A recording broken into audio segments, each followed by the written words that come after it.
So despite all the amazing reasons why no one would seemingly want to pick a fight with Nvidia, many are trying, right? And I even hear people talk about trying that haven't tried yet, like OpenAI is constantly talking about their own chip.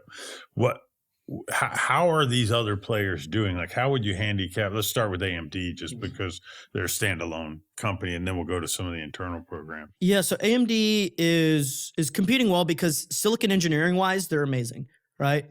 They're competitive, Kicked potentially. Intel's ass. But yeah, they kicked Intel's ass, but that's like, you know, But it stealing was candy still from a baby. Come on. surprising. They started way down here. Over a 20-year period, it was pretty amazing. So AMD is really good, but they're missing software. AMD has no clue how to do software. I think they've got very few developers on it. They won't spend the money to build a GPU cluster for themselves so that they can develop software, right? Which is like insane, right? Like Nvidia, the top 500 supercomputer list is not relevant because most of the biggest supercomputers like Elon's and Microsoft's and so on and so forth are not on there.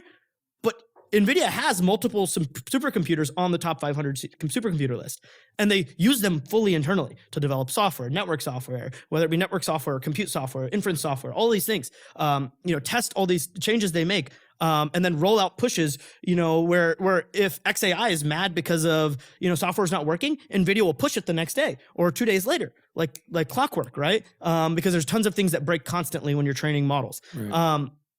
AMD doesn't do that, right? And I don't know why they won't spend the money on a big cluster. The other thing is they have no idea how to do system level design. They've always lived in the world of I'm competing with Intel, so if I make a better chip than Intel, then I'm great. Because software x86, it's x86. Presumably everything's fungible. I mean, Nvidia doesn't keep it a secret that they're a systems company, so presumably they've read that and they're and so they bought this systems company called ZT Systems. But they're, the whole rack scale architecture, which Google deployed in 2018 with the TPU, V3. Are there any hyperscalers that are so interested in AMD being successful that they're co-developing with them?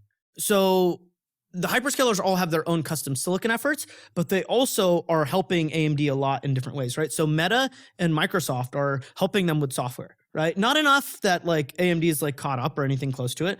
They're helping AMD a lot with what they should even do, right? So the other thing that people don't recognize is if I have the best engineering team in the world, that doesn't tell me what the problem is, right? The problem has this. It's got these trade-offs.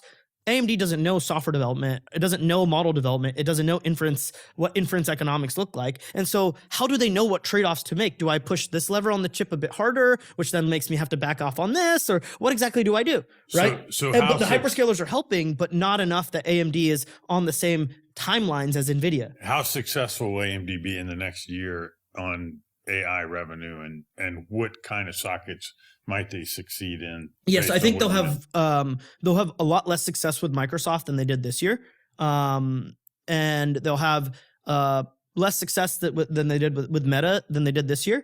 And this is because like the regulations make it so actually AMD's GPU is like quite good for China because of the way they shaped it. But generally, I think AMD will do okay. They'll profit from the market. They just won't like go gangbusters like people are hoping. And they won't be their share of total revenue will fall next year.